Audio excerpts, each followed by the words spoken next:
Hey guys, my name is Elijah and in this tutorial I will show you how to add profile picture in Zoom. So first navigate to zoom.com and sign into your account. Then simply click on your profile picture right here and select your profile picture right here. This will take you to your profile settings.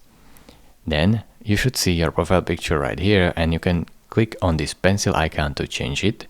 So just click on choose files and then go to the folder where you have your file and make sure that your profile photo is less than 2 megabytes. Then double click it. Then you can resize it and shape it however you like it. And then click save. Now your profile picture will be saved and changed. It is really simple. Thank you very much for watching. If this video was helpful to you, consider subscribing and liking this video and I will see you in the next tutorial. Bye bye.